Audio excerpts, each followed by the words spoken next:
Hey Book Dragons, welcome back to my channel. Today we're going to talk about some of the digital book services that I use. Let's go!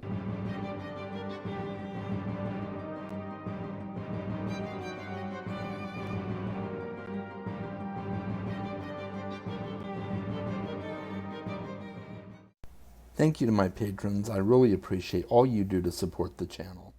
So I am a huge proponent of all types of books, whether it be audiobooks, ebooks, or physical books. And so today I wanted to talk about some of the digital services that I use for reading. And I hope this will be of value to you. If you enjoy this video today, please consider liking it. Please consider subscribing to my channel as well. And if you want to support me financially, you can always hit up my Patreon. So let's get right to it. This is a fairly controversial topic. People love physical books. Let's just be honest. Physical books are extremely popular and the preferred method of choice for most readers. I am not one of those. I do like physical books. Don't get me wrong. There's something about the ease and convenience of digital formats that works really well for me. And I've talked about that in other videos, so I'm not going to really rehash it here. But today we're going to talk about some of the digital services that I use.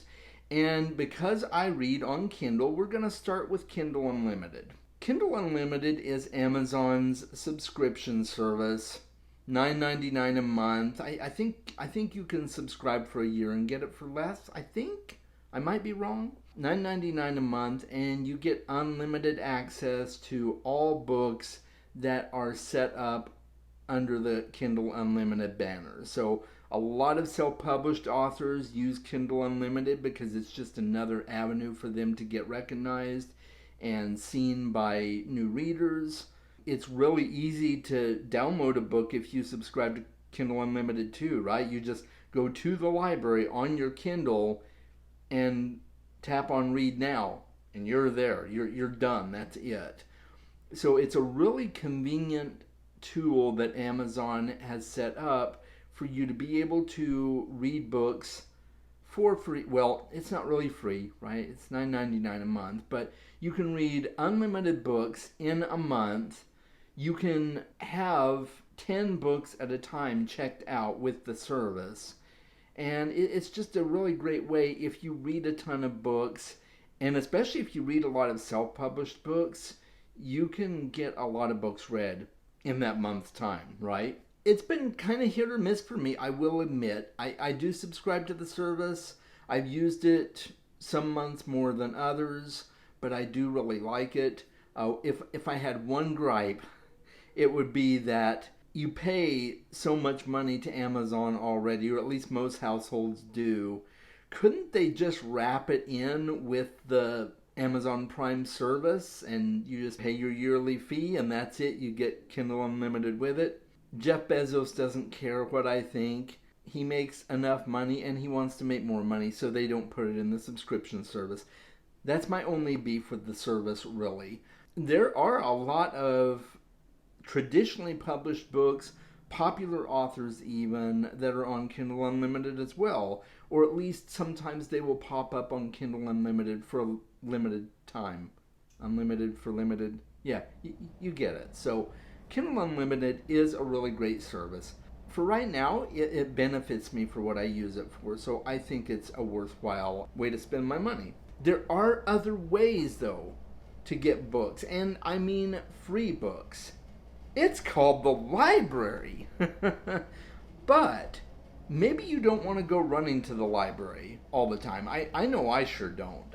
I don't really have time to make a trip to the library, and since I prefer to read on digital anyway in most cases, there's an app for that. Two of them actually that I prefer to use, and I'll tell you about those now. The first one is Libby.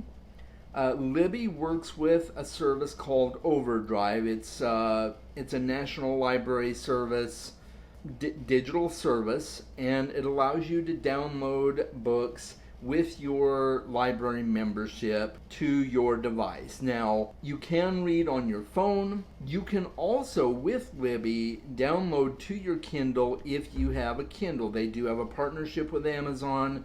You can download it directly to your Kindle, and once your borrow period is up, it automatically deletes from your Kindle. You don't have to do anything about it. So I really like that feature. It's surprisingly simple to do that too. It's just, you open up the app, click on the book you borrowed, tap the button that says read on Kindle. It flips you over to Amazon's website on your phone or on your computer as well. It automatically links you over to Amazon. You click the borrow button there and it downloads right to your Kindle. It's really, really fancy, really, really simple. All it depends on is your library and what books they have available in the service. If you live in a smaller town, they may not have as wide a selection, but I live in a major metro area. My library has a huge selection on offer through the Libby app or through Overdrive, and I can access it through the Libby app. So I highly recommend Libby. I have loved it. Their selection of audiobooks is rather sparse, but they do have a few, and it's usually some of the bigger names in books that they have on audiobook. And so I've listened to a couple of audiobooks with it as well, but I've mostly used it for ebooks. So I really enjoyed Libby, and I highly recommend it. The other one that also works with your library is Hoopla. Now, Hoopla does not offer the feature to transfer to your Kindle. Unfortunately, that is an exclusive deal, I think, with Libby and Amazon. I use Hoopla mostly for audiobooks. They have a really great audiobook selection, and you can borrow up to 10 books at a time with them, either ebook or audiobook. And sometimes they have special deals where you can download more than that during your monthly service period.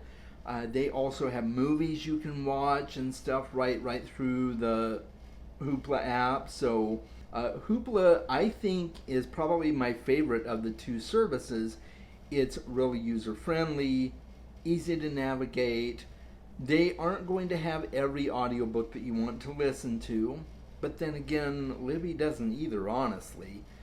Hoopla has more audiobooks, in my experience, than Libby does. And I've been consistently listening to the Dresden Files along with reading the book, so I do it immersively. And almost every single Dresden book, with the exception of a couple, I have found on Hoopla. And it's the same audiobook you get anywhere else. James Marsden reads it. And away you go. You get yourself some Dresden, easy as that. So I highly recommend Hoopla. It only requires a library card, just like Libby does. So highly recommend that you check that out. Now, I do also subscribe to Audible. And, I use my credits every month like regular. There's a lot of free audiobooks as well with the subscription that are included in the plan.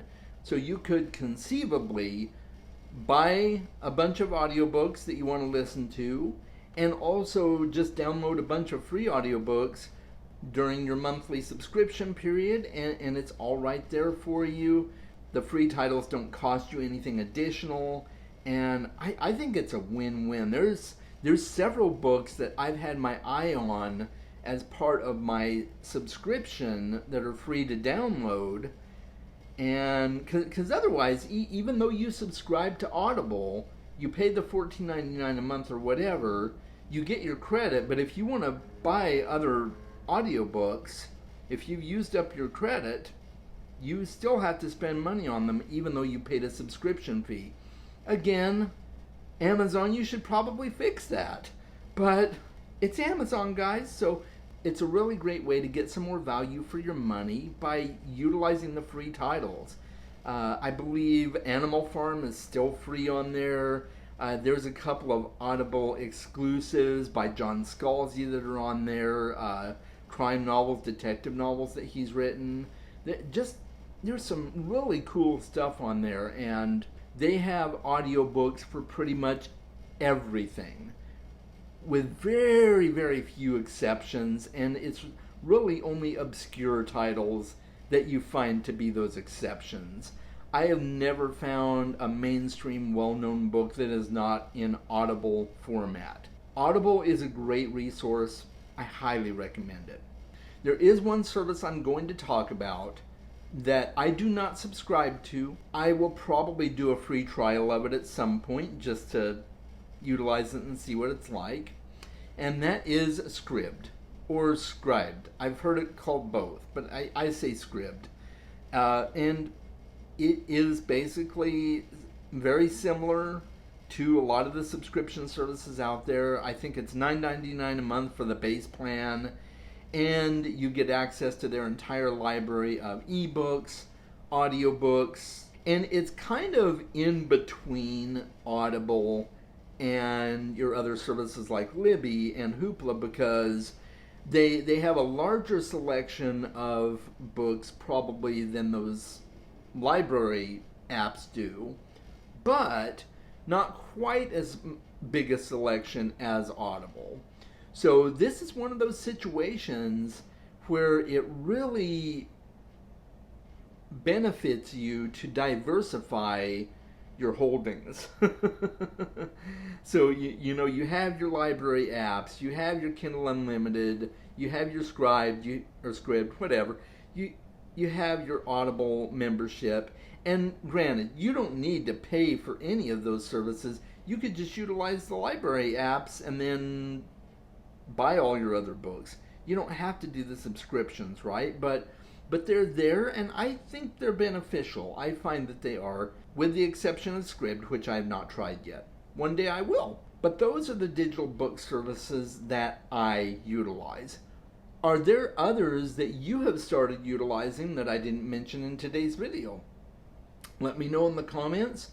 I'd love to find out some new things that I might want to try. And with that being said, guys, make sure you are reading more books on any format you want, and I'll talk to you soon.